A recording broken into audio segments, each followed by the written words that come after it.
All right, so hello everyone. Thank you for coming. This online masterclass is on writing and drawing for kids comics with Laura Howell, and I'll pass the torch to Laura. Thank you very much. Hello everybody. As you can see, I'm Laura Howell, a comic artist. I've been doing this professionally since, well, for nearly 20 years, in fact, working mainly for the Beano, but also many other things you might have heard of, like Regular Show comic from Cartoon Network, Angry Birds comic, The Dandy, DFC, Mad Magazine, lots and lots of things. Basically, if anybody wants some funny pictures drawing, they generally come to me. So people sometimes ask me how I came to have such a unusual career. And I think the honest answer is it all started when I was very little and I learned to hold a pencil. That sealed my destiny, I think. I grew up loving drawing. I did it every single day. It was, the thing I was known for. But I also read loads of comics and picture books, watched cartoons, basically absorbed any funny images I could find. So here's a little example of the sort of thing I was drawing when I was about 12 or 13. So, you wouldn't get this in the Beano now. It's a little bit messy. But basically, what would happen is my friend and I would just make up stories on the spot during break time at school. And I would just draw them freehand in notebooks as we dictated them. Obviously, I can draw a bit better than this now, but this is the first thing I want you to remember from this masterclass.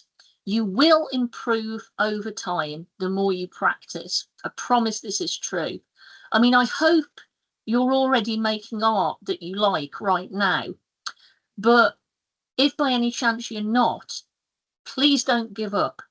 Keep making drawings you're not happy with, and future you will eventually make drawings that you are happy with. Because I think 12 or 13-year-old me making this would be quite pleased that future me is now doing this sort of thing. A slight improvement, I think we can all agree. But for the record, even though I'm in my 40s now, I'm ashamed to say, I still do read comics. I still watch cartoons, partly because I enjoy them, partly because as part of my job, I need to keep track of what's popular with kids and what trends are happening within the industry in general, because you can't work in kids' media creation without having at least a little bit of interest in kids' media in general. As well as a willingness to try and understand what kids find appealing. So if you've got younger siblings, or even if you've got kids on your own, that's really helpful because you can observe what they like and have a chat to them about it. But it's not essential.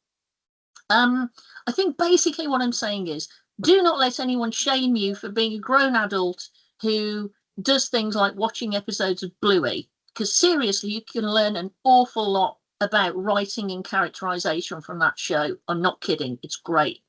But Bluey aside, we're here today to focus on my speciality, which is drawing and occasionally writing funny comics. Mainly for kids, but you could also call them all ages comics, because I think a good funny comic can be enjoyed by everybody of any age. Like a good movie, a good family movie can be enjoyed by everybody. So if you want to learn how to draw very serious comic books about depressed superheroes brooding in the rain, this is not for you. You might want to go and make a sandwich for the next hour, because we're going to be talking about funny stuff. So we'll look at how to create interesting characters, how to come up with a simple story, and how to turn that story step by step into a page of comic art. And for those of you who are interested in perhaps doing a job like mine, I'll finish off by offering you some thoughts on how to get your art noticed by people in the comics industry, and maybe even get your first piece of proper professional work. I'll also be answering some questions at the end of the session that some of you have sent in advance, and any additional ones if we have time for that. So before we start on the nuts and bolts of making comics, I'll just mention the tools I actually use to create art like this and all the other art that you'll see in this presentation. So here's a little bit of my drawing desk. I like to keep things straightforward. So I tend to just use plain A4 paper, ordinary pencils, mechanical pencils for the technical bits, for most of my sketching and planning work. Now, some people keep an actual sketchbook that they draw in every day with, you know, character ideas or story ideas or just random things that occur to them. And I think that's a great habit to cultivate.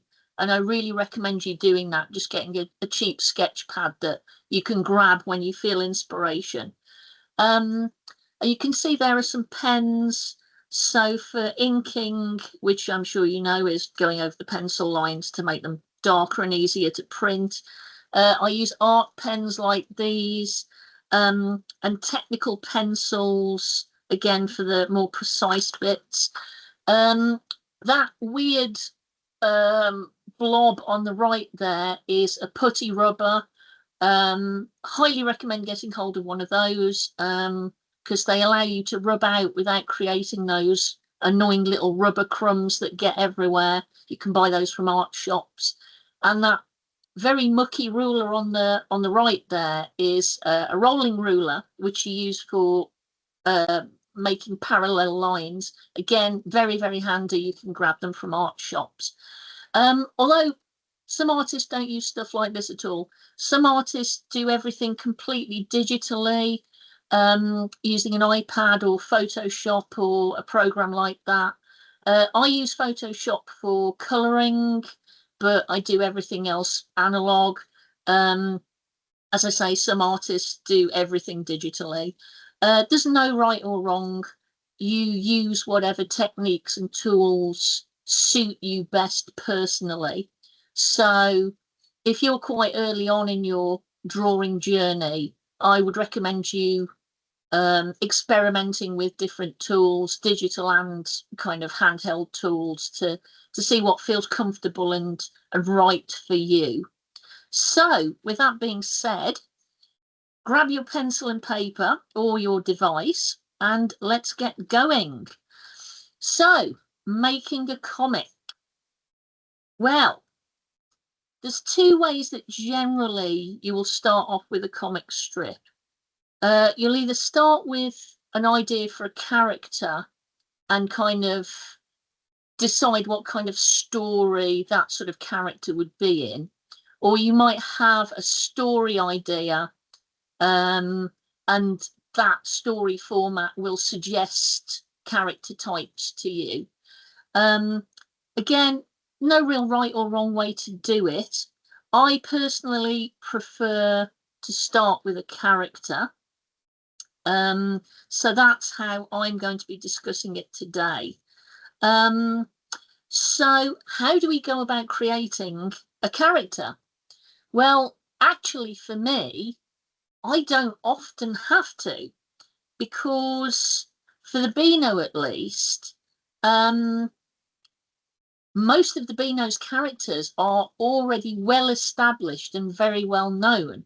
So here's a little sample of some that you might have read stories about over time. I mean, there's the Bash Street Kids, Dennis, Minnie, Roger the Dodger, Minnie the Minx. Did I already mention Minnie? Billy Whiz, Biffo the Bear.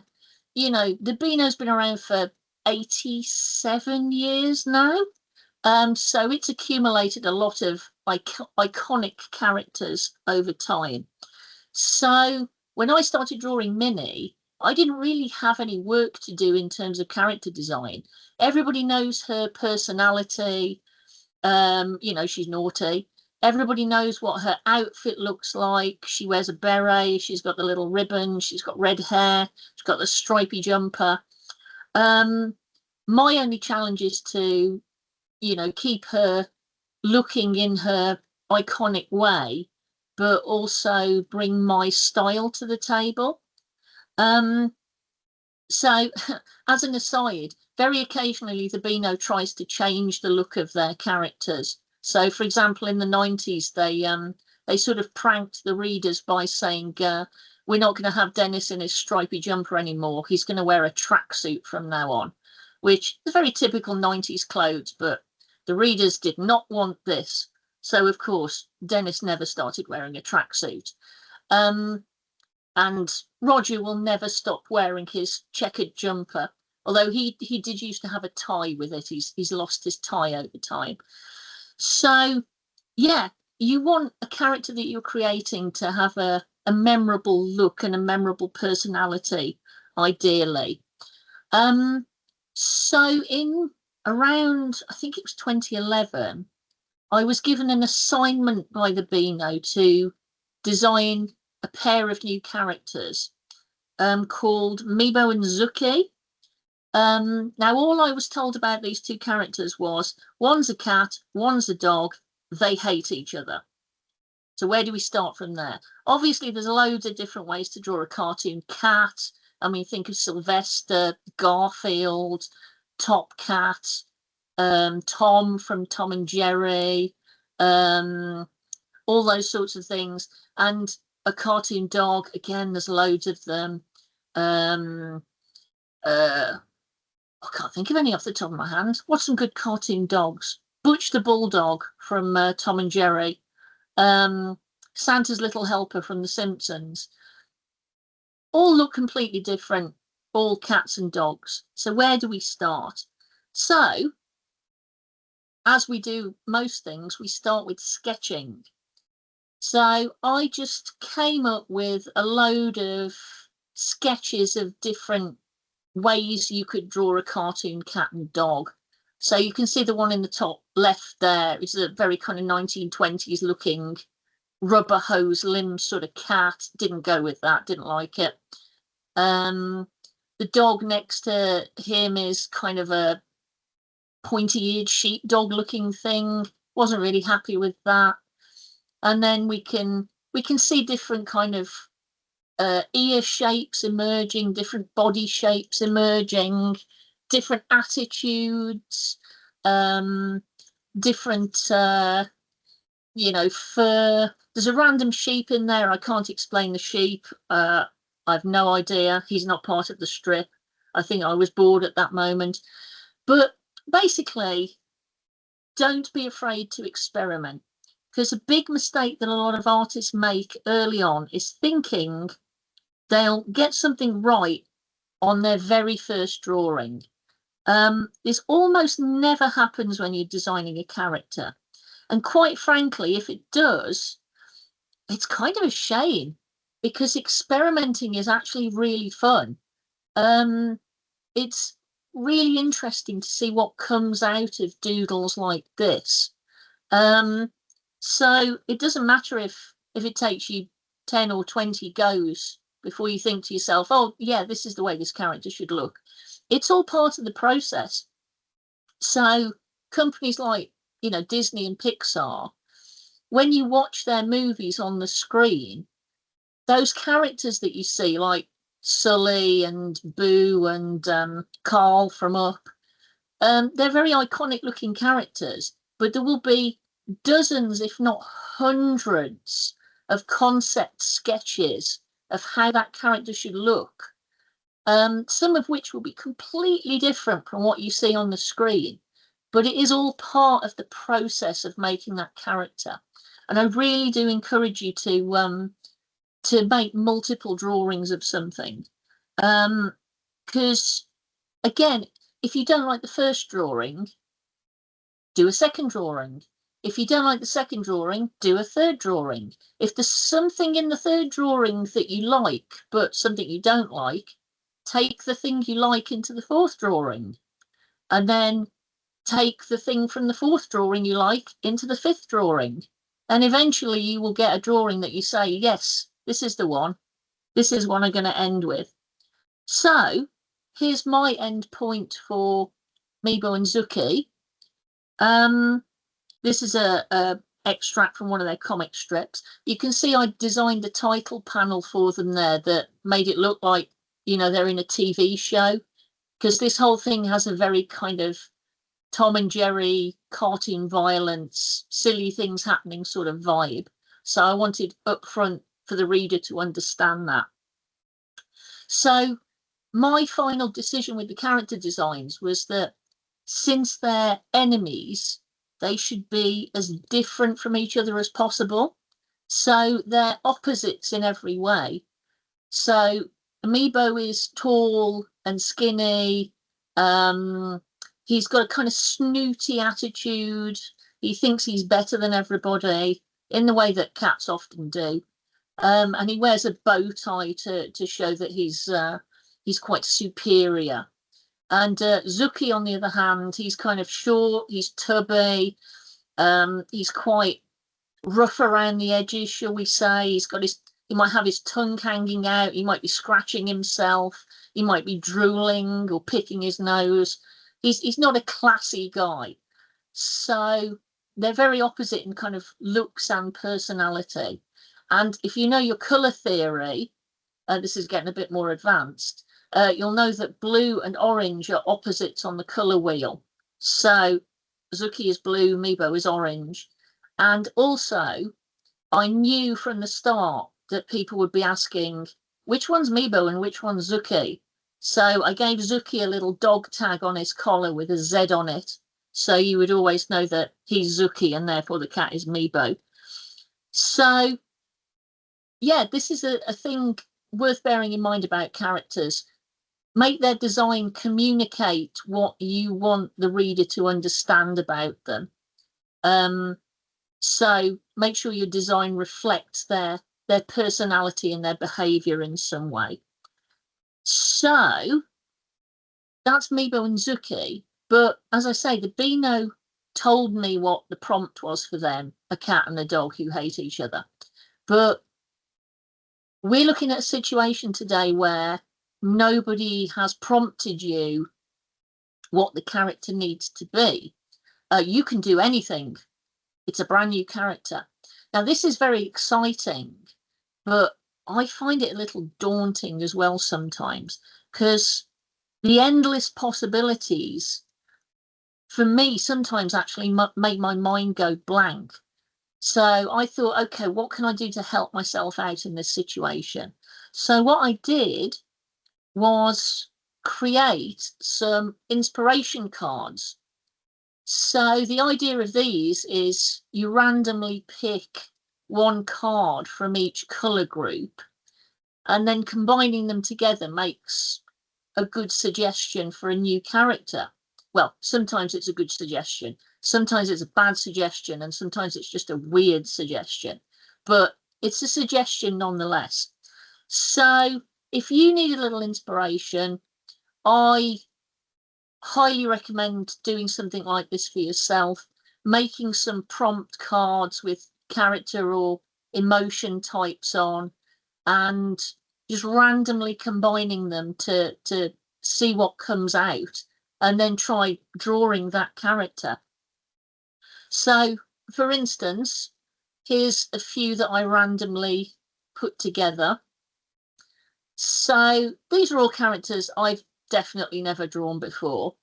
So what's the story behind some of these characters?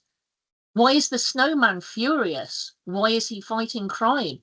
Does he live in a world where everybody's a snowman and he's some kind of angry snowman cop? Pirate baby on a skateboard. What's the story there? Are his parents pirates? Is he causing mayhem on the pirate ship because he's got a skateboard for his birthday? Are his parents normal people who've dressed up their baby as a pirate for a fancy dress party, and somehow he's ended up going down the street on a skateboard and they have to try and catch him? Nervous mermaid in space. Well, you can understand why she's nervous because she's in space. But what's a mermaid doing in space? Is she actually a very experienced mermaid astronaut and she's nervous because her equipment's malfunctioning? So many possibilities. That's just all off the top of my head. But combining cards like this is a really good way to get both story inspiration and character inspiration. Because, of course, as soon as you've got a character to work with, the next step is putting the character in a story. Again, having some kind of prompt can really help us out with this. So I use basically a story sheet which breaks down each element, and the story I'm going to be talking about, very simple kind of format of story. If you've only got one page to work with, which is frequently the case in kids comics or funny comics, you've got to be quite efficient with what's happening. You can't have 30 panels crammed onto a page. That's going to be hard to read and it's just not going to work. So I would say for a single page story, you're probably looking at between 7 and 10 panels max, and each panel is a moment in the story. So if we break that down, this is a kind of basic way of breaking down your one-page story. You need a character in a place doing a thing. So it could be, you know, mermaid in space repairing her spaceship, pirates giving their baby his birthday present.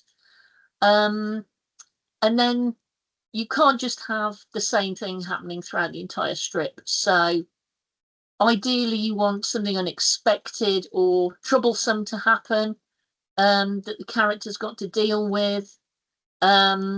You've got to see how the character reacts to the unexpected event. You might get another twist before the end, and then you'll get a resolution. This is the format that a lot of stories in the Beano or the Dandy would follow. A character's going about their business, some kind of problem happens, assorted mayhem ensues, and then at the end, everything's either resolved or everything's worse than it was at the start. Generally speaking, in kids media, you want an element of morality. So you want the good guys to win and you want the bad guys to be punished. And this is frequently how Beano stories end. Although, having said that, it's not a hard and fast rule, because sometimes the best ending is just whatever's funniest, to be perfectly honest. So here's an example of an actual story that I wrote for the Dandy Annual several years ago. And this features a couple of characters called Bully, Beef and Chips. In case you're not familiar with them, Chips is just a kind of nice, easygoing boy going about his life. Bully Beef, as you could probably guess, is a bully who is always picking on Chips. He just doesn't like him. And in their stories, I would say 19 times out of 20, Bully Beef is going to be punished at the end because he's definably a bad guy, because he's a bully, and bullies get punished in the Beano and Dandy. So in the story, main character, or the character we start with at least, is Chips. He's having a pizza dinner from a pizza takeaway. Bully Beef steals his chips. The problem is that Beefy hits Chips with the pizza box and shoves a manhole cover in his mouth. Now, obviously, we're in the realms of kind of real cartoony nonsense here, because in real life, if one child shoves a manhole cover into another child's mouth, that's a very serious incident that will get the authorities involved. But this is cartoon world. It's not real, it's not serious. Silly stuff can happen with no consequences. So Chips get this manhole cover shoved in his mouth, spits it out, but he spits it out so hard that it knocks Bully Beef over, falls into the open manhole, and at the end, the bully is punished, as we want to see him being punished, and Chips gets to enjoy his lovely pizza. So, very standard format of, a kid's story. So now we know what actually happens in the story. And this is going to be 1, 2, 3, 4, 5, 6, 7 panels. This story came out as 7 panels, with each panel representing one moment in the story. So, first thing we do, plan our page out. So we know there's going to be 7 panels, but how do we arrange the panels? How do we decide where they're going to go on the page and what size they're going to be? Now, at this stage, most artists will make what's called thumbnails, which is very small sketches that take less than a minute each, kind of very roughly sketching out how the panels will be arranged and where the characters will be in each panel. And we want this to be done quickly and roughly and loosely, because, as with the character designs, we might not get it right first time. Our first thumbnail, we might think, no, it's not quite going to work. Our second thumbnail, we might also think, this is better, but it might be improved somehow. So, here's an example of some thumbnails of how to lay the page out. So, you can see those numbers underneath.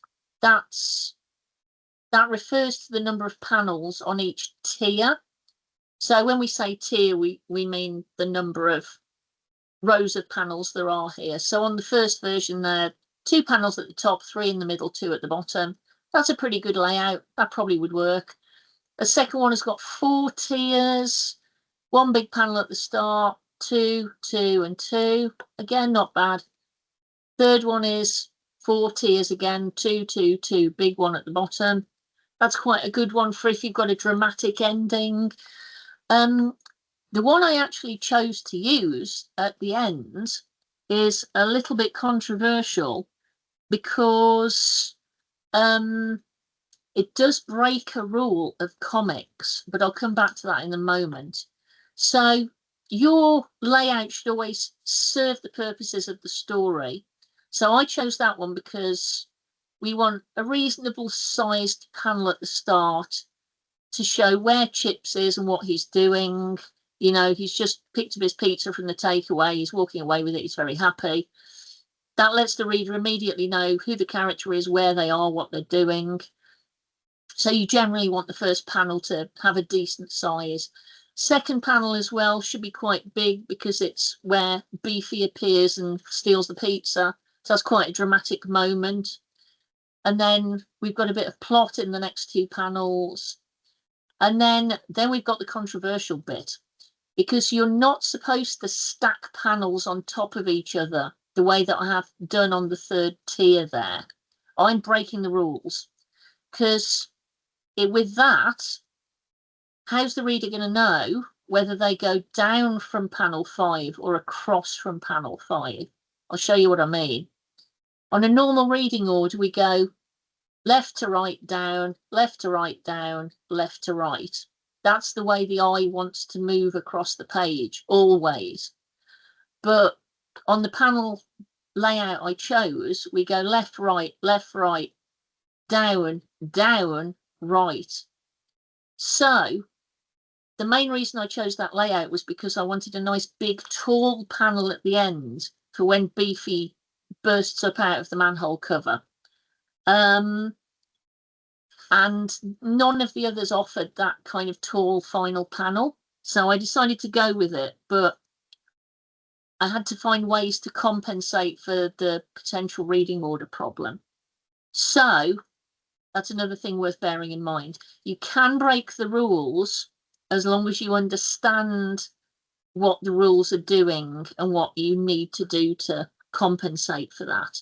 So here's the layout of the page. You can now see the characters in position. You can see what they're doing. I didn't draw the pizza parlor in the first panel, but it's behind Chips. You can see Beefy stealing the pizza, Chips getting hit in the face, Beefy grabbing the manhole cover. And then when we get to the bottom there, I tilted the panel borders down to the left. So the eye is pulled to the left instead of to the right. And I also gave Beefy a very strong left-leaning movement of shoving the manhole cover into Chips's face. So again, Beefy's actions pull the reader's eyes over to the left. And then they naturally go down and to the right where they need to end. So, yeah, maybe I wouldn't do it like that now, but I think it works. I think I managed to get away with it. But as I say, remember the rules and only break them if you know how to compensate for them being broken. So as you can see as well, everything is still very rough at this stage. You get an idea of the story, but this is all just to kind of help us to figure out what our pencil's going to look like. So next step along, penciling. So I'm using a light box for this stage. If you're not familiar with a light box, it's a flat surface with a light source inside it. So when it's switched on and you put a sheet of paper on the top, you can see through that paper to trace over it onto another piece. If you put a drawing on a window and put a blank piece of paper over the drawing, you'll see the principle of how a light box works. But here are the pencils that I produced from that layout. And you can see here, you've got a much clearer idea of everything that's going on. You can see the characters' expressions clearly. You can see the actions clearly. This is much closer to what we will see in the final page. So when you're drawing comics for kids, you have to bear in mind that there might be a wide age range who's reading it. So for the Beano and Dandy, generally speaking, we assume our readership is from about age 4 or 5 all the way up to about 12 or 13. So that's a huge range of ability in terms of being able to actually comprehend what they're looking at. You know, a 12 or 13-year-old will understand this very easily. A 4-year-old will have to think about it a bit more. So we're always told, if at all possible, to make the page understandable even without any text, because obviously the characters are talking in this strip, but the speech balloons and things like that aren't added at this stage. And I think you could look at this and be able to completely understand what's going on, because a lot of the action is very physical, and this is something that's very common in kids' comics as well. There'll be quite a lot of physical rather than verbal humor. It isn't always cartoon violence like this. It might just be slapstick. It might be someone, you know, slipping over on a banana skin, or, you know, getting pelted with rotten tomatoes or whatever. But physical humor always lands well in kids' comics, because you don't have to be able to actually read words in order to understand it. I mean, a 5-year-old who can't read very well yet can perfectly understand that someone slipping over on a banana skin is funny. So we're exaggerating the actions. So like if you see up there, the Beefy doesn't just kind of take the pizza out of Chips's hands. He really grabs it in a big sweeping gesture. And then he brings his arm down in another big sweeping gesture to whack Chips in the face. And that's not a gentle tap. I mean, Chips is kind of knocked off his feet, his eyes bulging because his face hurts. Everything's exaggerated, everything's larger than life. And not every kid's comic strip is like this, but I would say a lot of them are. It's a good approach to take if you're making an all ages comic. And again, you've got the silly cartoon violence with the manhole cover being shoved in his mouth.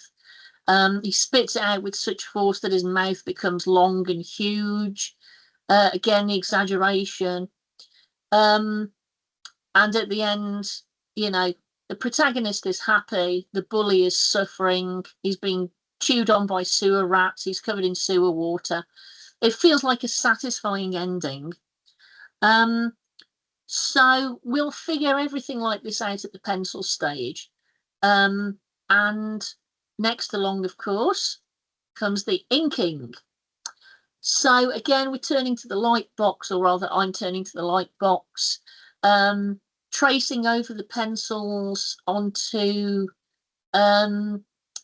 well, for inking, you generally want a smooth surface. A lot of artists use a kind of paper called Bristol board, which is very, very smooth.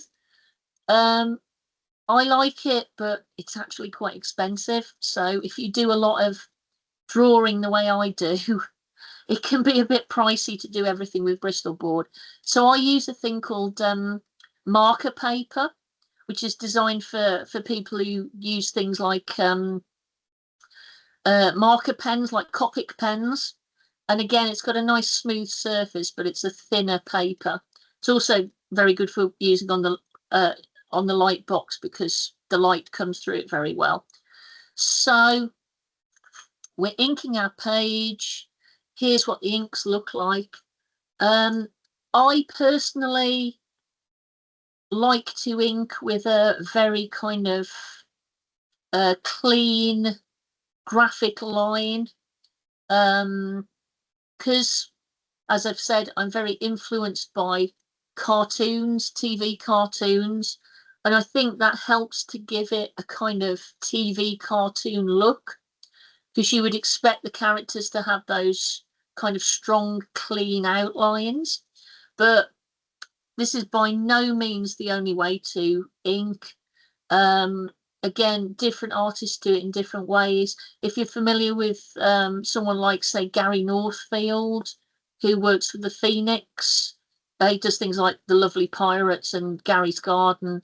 He's got a very kind of loose, almost scratchy style, but it works absolutely perfectly for his art. It gives a more kind of unhinged feel, really, to have a looser line, like anything can happen, and I really like that. Some artists do really thick outlines on their characters. Some artists put shading in. Again, there's no right or wrong. Work in the way that works for you. The one thing I will say is not a lot of children's media is done with absolute kind of realism.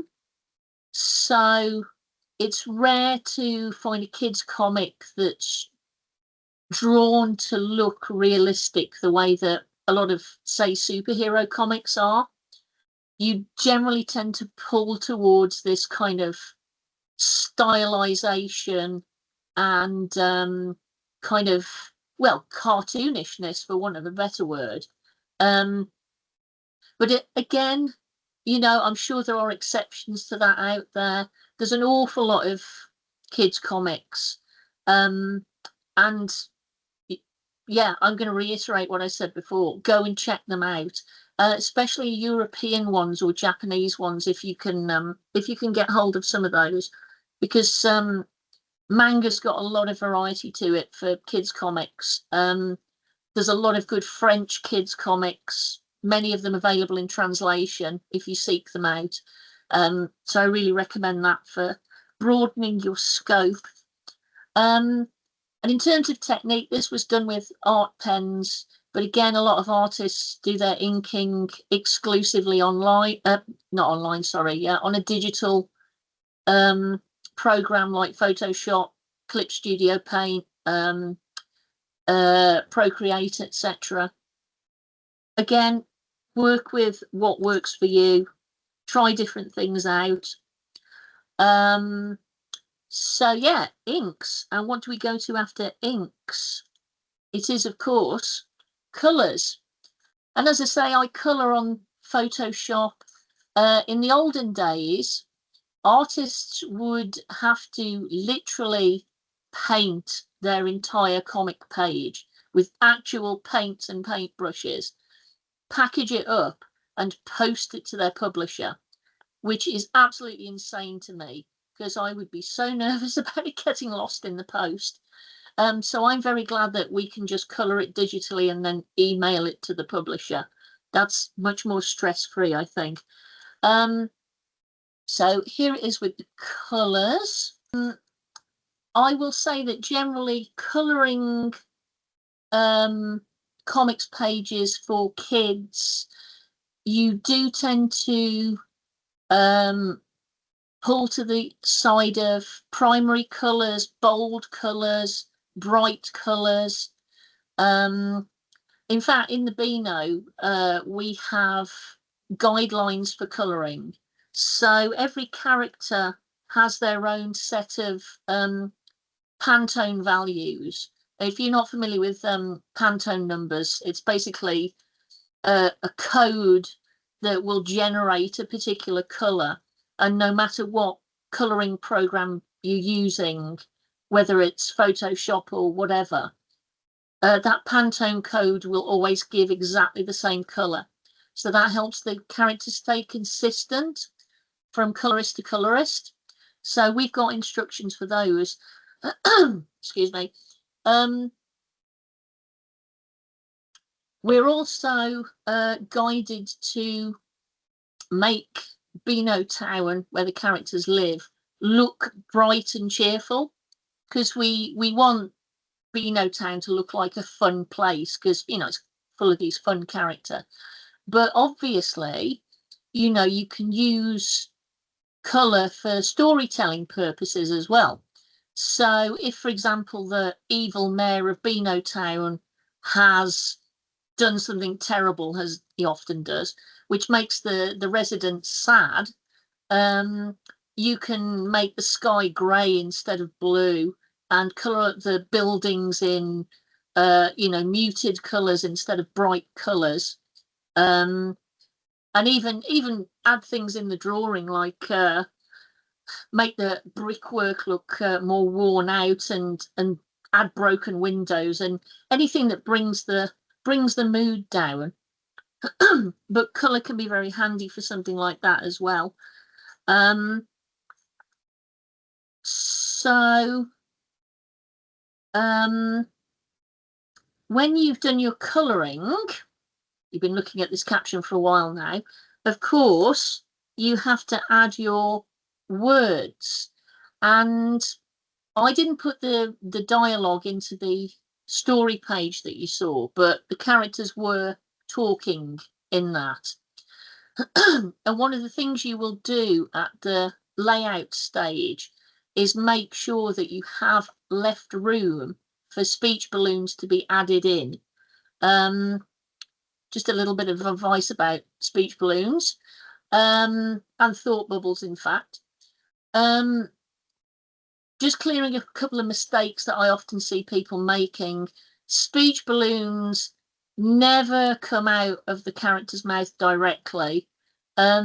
It's not like they're kind of burping the words out. The speech balloon hovers near the character's head, and the little tail that comes off it points to the character's mouth, but it doesn't touch the character's mouth. So please, I beg you, if you're lettering your own comics, don't have the word balloons coming directly out of the mouth.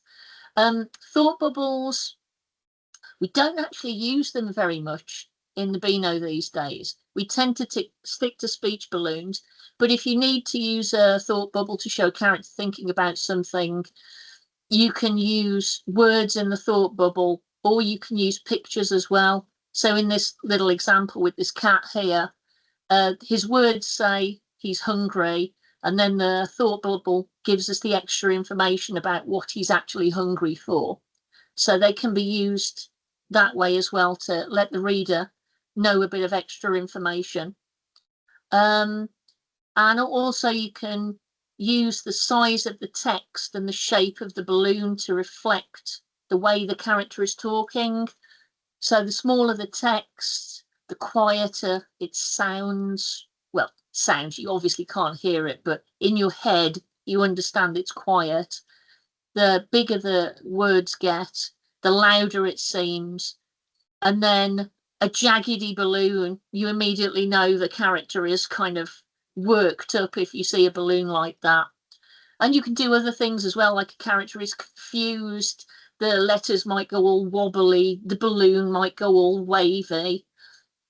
As with everything else in a comic strip, your lettering and your speech balloons are communicating something to the reader. You are always communicating something to the reader with every decision you make.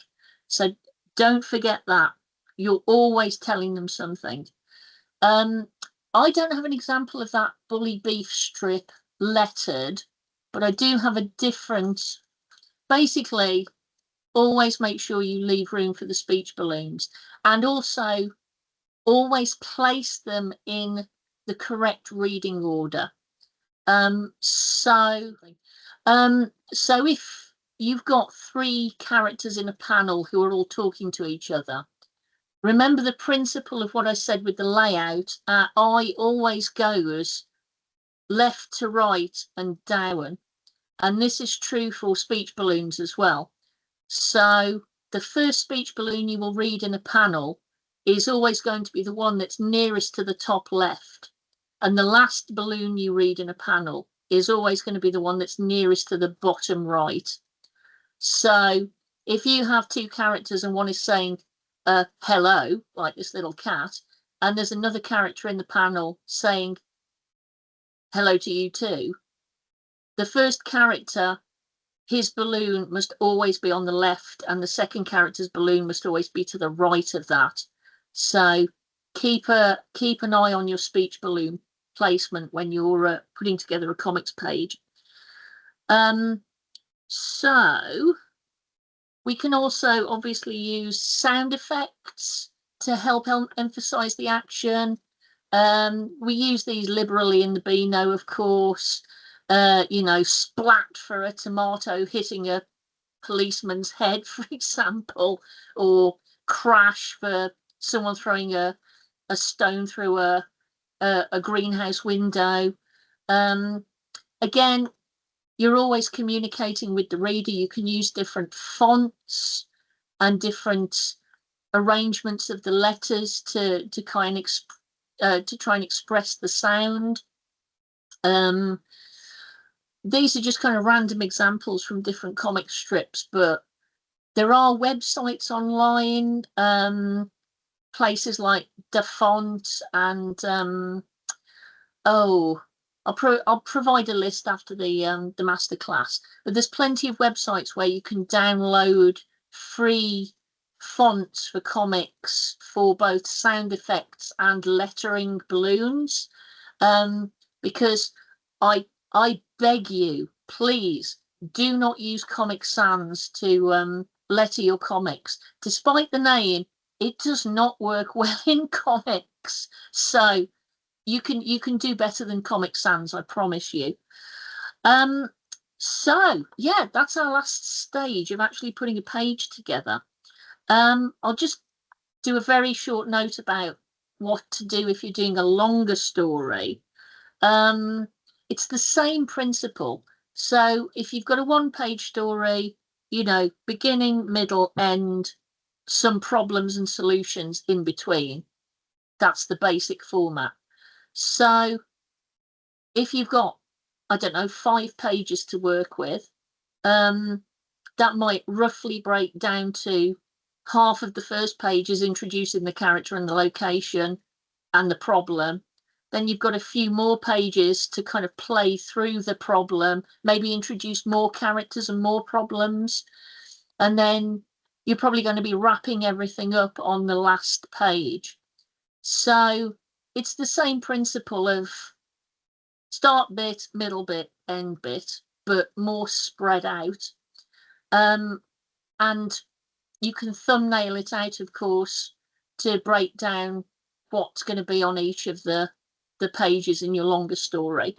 But I don't work on long stories very often, so that's not my field of expertise. So I think that's all I'm going to say about that. But there's plenty of good resources out there about writing and indeed drawing longer comic stories if you want to read it up on it a bit more.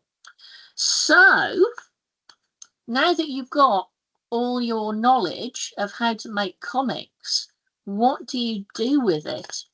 Well, we put together, well, approaching publishers. What do we need to approach a publisher?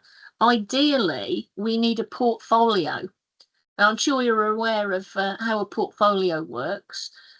It's a compilation either printed in a folder or digital online somewhere, of just examples of your best work. And when I say best work, I don't just mean the most technically accomplished. I mean the best work for who you are trying to impress or what job you want to get. So, for example, if you really want to become a cover artist, you make sure your portfolio is full of good examples of single, well-rendered cover style images. So if I was trying to apply for a cover art job, I would put together something like this. These are some covers that I've done over time.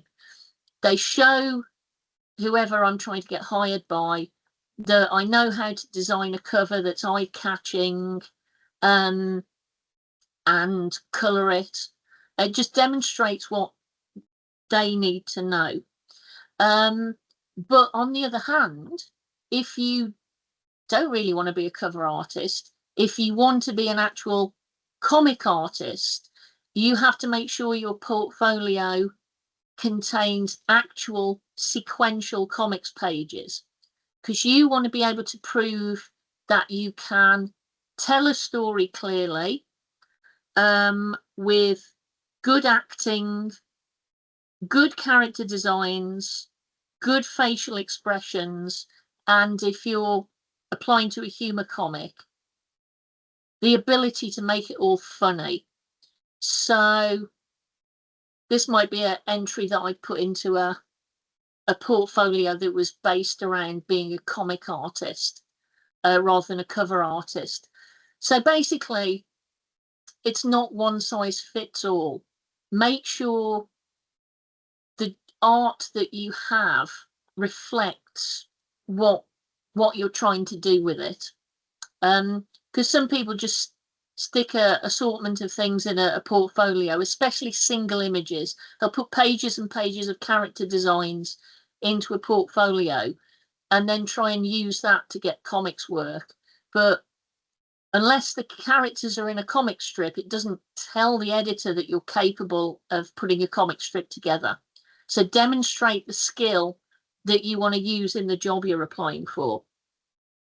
Now, for something like the Beano or Dandy, and in fact, humour comics and kids comics in general, it's expected that the artist will be able to do every part of the process. So you'll be able to do a layout, penciling, inking, probably colouring, possibly lettering. But for companies like Marvel and DC, the superhero people, you would normally have someone else doing every stage. So one person would do layouts, one person would do pencils, one person would do inks, there's a colorist, there's a letterer, etc. So to apply for a job with them, you would pick which area you wanted to specialize in and demonstrate that you were really good at doing that. But for kids comics and humor comics, you kind of need to show that you can cover it all. So what next? You've been practicing your art every day. You put together an amazing portfolio, but how do you actually get your work seen? Well, the good news is it's easier now than ever before to make an online home for your art. So this might be like an Instagram account or a website made with a free website builder. I mean, there's a few out there like Wix, and I think Squarespace maybe does free ones, but I can't recommend any particular one, but they are out there if you have the time to build one.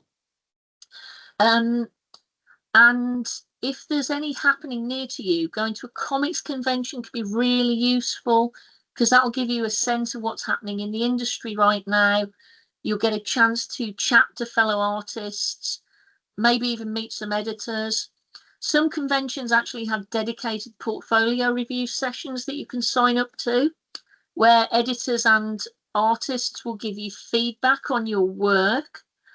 Now, these can be a little bit daunting because the reviewer will generally always be honest. And when I say honest, I mean brutally honest. And they will tell you if there's something about their art, about your art, that they don't like or they think needs improving. But please, if anybody does that at a convention or a portfolio review, do not let this damage your confidence. Thoughtful critiques are actually really, really handy, because they can help you spot areas where you need a bit more practice that maybe you just didn't notice, because you see your own art so often that sometimes stuff like that just passes you by. I've improved my skills in certain areas by taking other people's responses to it on board. So I really benefited from listening to other people in the industry when I started out, and I recommend that to you as well. Just, have a little bit of a thick skin, but do it. So you may have got noticed, how do you get work in the industry? Now, a lot of people do ask me about breaking into the comics industry. There is no single way to do it. I mean, I broke in by getting a place on a course that was specifically designed to help people break into the comics industry. So that was almost like cheating. Well, it wasn't really cheating. It was a case of me being in the right place at the right time. But that course doesn't run anymore, so it's no use advising you to look for that. But basically, be prepared. Increase your chances as much as you possibly can. Do research as to what companies publish the sort of thing that you're interested in drawing. So for me, funny comics, something like the Beano, the Phoenix, Monster Fun, when that was running a couple of years ago, they're all obvious choices for an artist like me. But if you want to draw more gritty, more realistic stuff, you might be applying for somewhere like 2000 AD, or some of the American publishers like IDW. Basically, whoever you're interested in, do some research into what their submission guidelines are. This might be on their website somewhere, it often is, or if it isn't, there'll be contact details for somebody at the company that you could drop an email to say, oh, hey, I'm very interested in sending you some examples of my work. Would you be okay with that, etc. And don't give a company any reason to put you on the reject pile. And you would think, saying that, what I mean is be the most amazing artist possible. But that is actually not what I mean. What I mean is soft skills count for a lot in the comics industry. And by soft skills, I mean not the stuff that you necessarily learn at college or anything like that, but more personal skills. So an editor who is looking to hire a new artist, if they have the choice between somebody who is a good artist and is also nice to work with and friendly and gets stuff done on time, they will pick that artist over someone who is incredible at drawing, but blows every single deadline and is rude or difficult to work with, because half of the battle in this industry of getting and keeping work is being someone who's nice and good to work with. And that's actually the same in a lot of industries, not just comics. So do bear that in mind. But at the end of the day, the comics industry is very competitive. There's a lot of people wanting to do it. There's not that much commercial work. So it's entirely possible that you might not get a foot in the door in the comics industry. You might not get paid work. And do you know what? That is not a problem, because at the end of the day, drawing is supposed to be fun. Writing stories is fun. Coming up with characters is fun. You don't have to turn it into a job or a hustle or whatever. And it's absolutely not a failure if you don't get hired, because time spent creating something is never ever time wasted. It's always a good thing to do. So don't get hung up trying to make art that just pleases other people. Make stuff that makes you happy, even if it's niche or weird or you think you're the only one that's going to get it. Be your own audience. Put the work out there. I promise there's somebody out there who's been waiting their entire life to read something that you've created. And you know, it's a huge achievement to do even that. And above everything else, please never tell yourself that you can't draw or you're not good enough. If you've taken the time to make art at all, you have already succeeded, no matter what happens professionally or otherwise. So please keep drawing, don't give up, keep enjoying it. And yeah, I hope all that helps.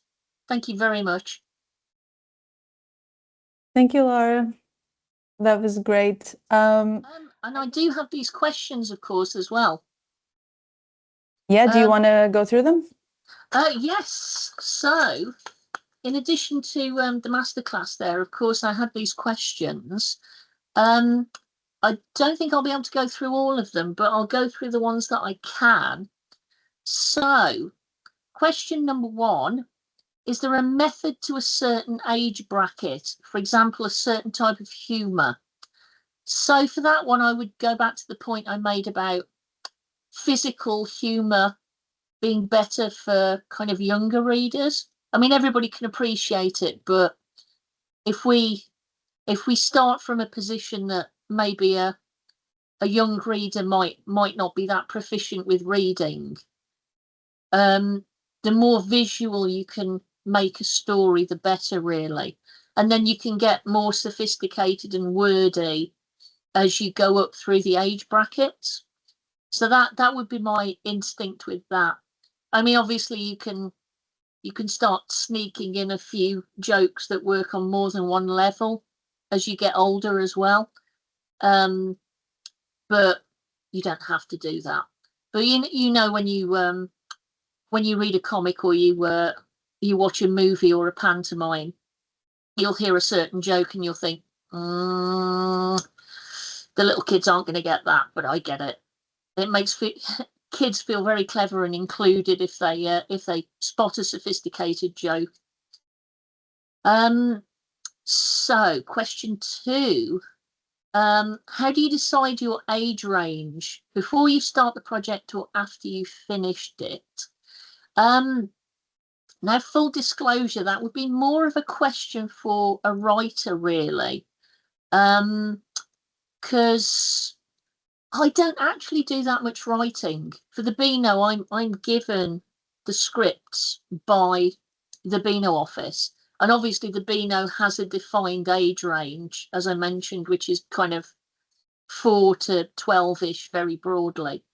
But I will say this, it is always going to be before.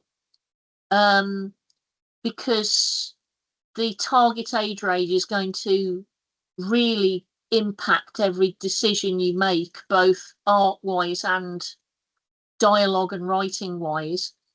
So if you would definitely approach a project that's going to be for, you know, CBeebies level kids, you would approach that differently to, you know, tweenagers or teenagers, because it's a very different bracket, even though they're both technically, you know, in the bracket of young people.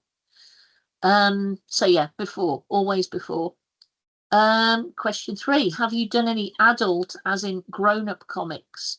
Yes, I have. I've worked for, I don't know if you've heard of it, Viz, which is, they used to call it the Beano for adults, but it's definitely not that. It's just a funny comic that's rude. But my own comic strip that I have drawn over the years, called The Bizarre Adventures of Gilbert and Sullivan, that I would say is really for over 12s. There's some concepts and some language in there that I wouldn't necessarily want to show to a Beano reader. But yeah, it's kind of all the same to me, as long as it's funny comics. That's my priority. Question 4, is simplifying ideas for kids harder than working for a grown-up audience? That's a really interesting one. A lot of people, I think, look down on simplicity. And I'm gonna answer this one with my artist hat on rather than my writer hat on. You know, you can show someone a very simple cartoon drawing and then a very highly rendered drawing of the same thing. And for a lot of people, the instinct is to say, oh, well, obviously the one with more rendering is the better drawing because it's had more work put into it. Excuse me. But actually, simplifying is a real skill in itself, because when you take the maximalist approach of adding a lot of shading and rendering to a drawing, you're just saying, what can I add? What can I add? What can I add? And just piling more on top. I mean, I have absolute respect for artists that work that way. It's not my personal thing, but there's incredible artists working in that style out there. But when you're working in a simple style, you're asking yourself, what can I take away? What can I take away from this drawing? And it still works for what it's supposed to be. And there's a real skill to that. And it's actually, I'm putting the writer's hat back on now, for dialogue as well. I mean, I didn't mention this in the speech balloon bit, but you really want to keep the dialogue tight and as short as you can in humor comics. Not just because speech balloons with loads and loads and loads of text in them take up way too much space, but also it's a turn off for the readers to see huge blocks of text. I mean, ideally, you shouldn't need huge blocks of text to explain what's going on. The art should be giving you enough of the information to understand things, and then the speech and the text should be backing that up. So a lot of writers, especially when they're just starting out, have this tendency to get very floral and over descriptive with the language, because they think it showcases how good at writing they are to use very long and sophisticated sentence structures and big words.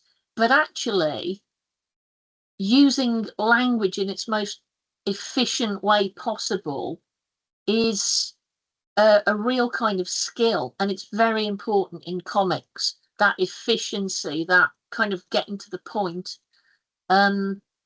So yeah, simplifying ideas for kids is very important, perhaps more so than even working for a adult audience, because I'm going to keep on this one, actually. It's not that you have to assume that kids aren't smart. You know, kids aren't stupid by any means, but you have to remember they've been on this planet for less time than us adults.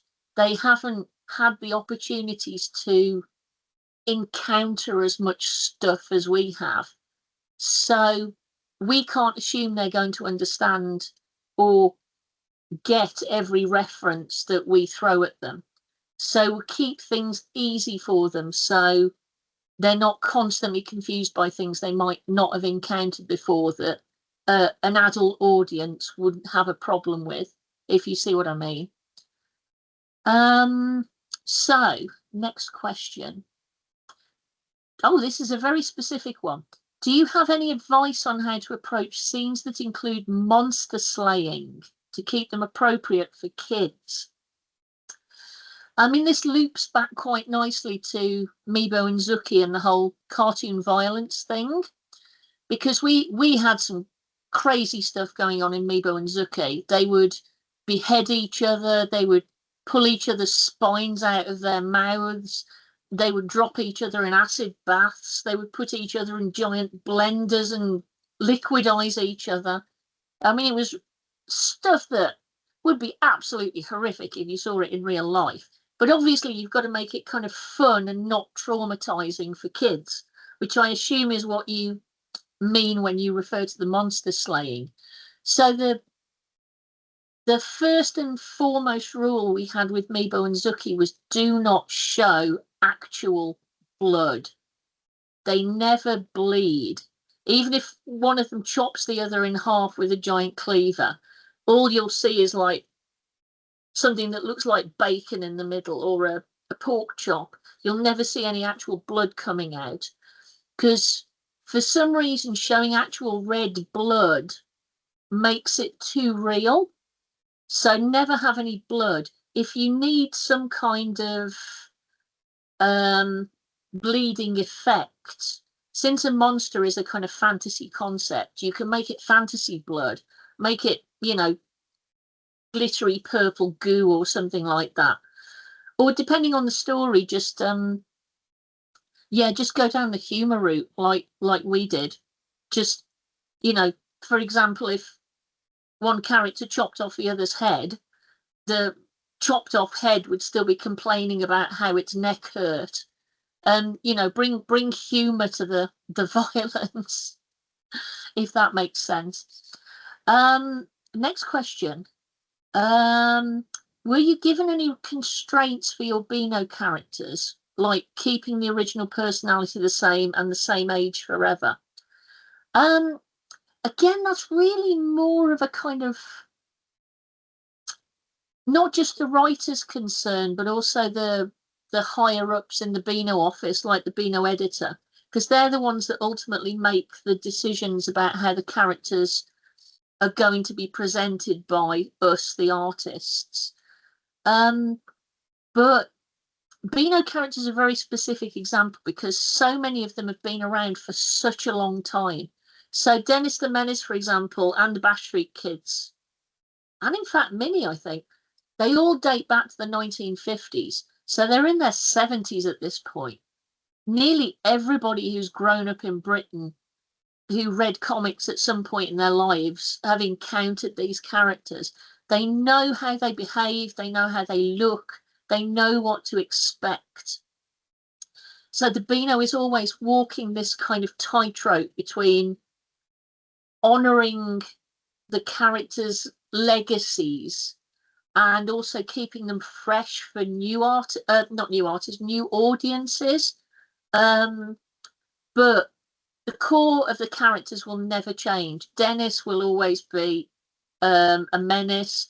Minnie will always be a minx. Well, we translate that as naughty.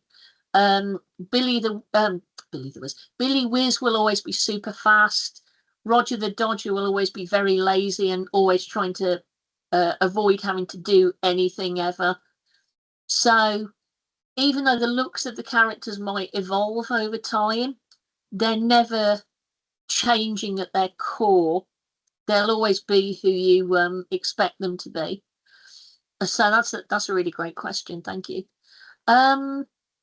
Next question. Is there a difference between your work process for Beano versus your own story/drawings?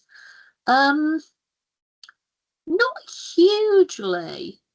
I mean, the main difference really is that with the Beano, I'm given characters to work with and scenarios to work with.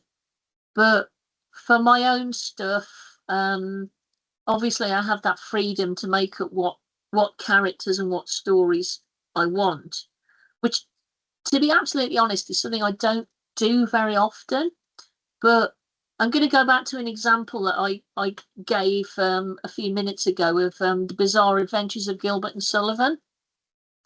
So that's a very good example of the thing I mentioned at the end of make something even though it's quirky and maybe nobody else will like it, because that whole thing was, what if two Victorian composers were in a comedy manga story fighting giant robots and Godzilla? You know, what kind of market is there for that? But I wanted to draw it and I wanted to write it. And actually, I did have a different process for that one. So I worked more in the way of that strip that I showed you right at the start that I created with my friend back in school. So very much improvised. So when I was doing a Gilbert and Sullivan story, I would often just pick up the pencil and piece of paper and have a very kind of loose idea of what I wanted to do. So, what if Gilbert and Sullivan were fighting over a cake? Or what if they met another Victorian celebrity like, I don't know, Charles Dickens? What kind of guy would he be? Would they get on or would they fight or whatever? And then I'd literally just start drawing up in the top left-hand corner and make the whole story up panel by panel. And the end results often looked very, very messy. I never quite left enough room for speech balloons because I was making it up as I went along. But I got some really funny stories out of that process. So I do recommend trying it, actually, the kind of improv style. But maybe not for commercial work. I wouldn't do that for the Beano. Last question. How do market shifts affect/influence your professional work?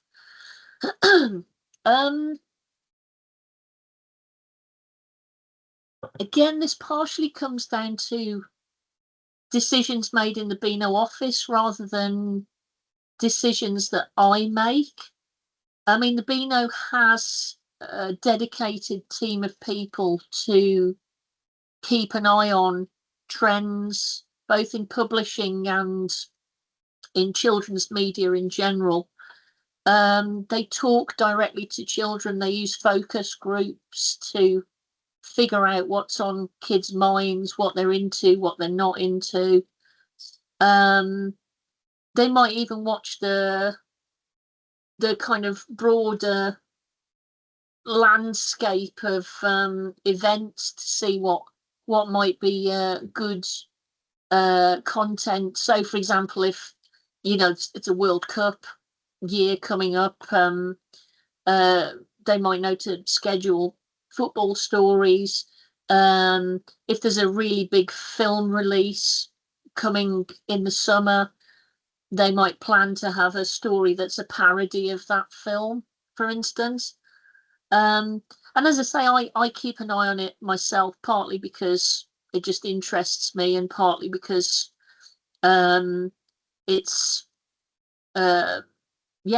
it's good to stay current with these things. So for example, recently, and this hasn't come out yet, but it shouldn't be a mystery that we've done this. There was a Beano, a mini strip that referenced K-pop demon hunters. So anything that's kind of big in the kind of cultural landscape will probably end up in the Beano at some point. So yeah, those were all the advanced questions that people asked. Thank you very much for sending those in. I think we might still have a few minutes for any additional questions if anybody had any. Yeah, I'll open up the chat now, and then if anybody has any questions, I think it should be up and running now. If anybody is a speed writer. And thank you so much for sharing this. This was very thorough.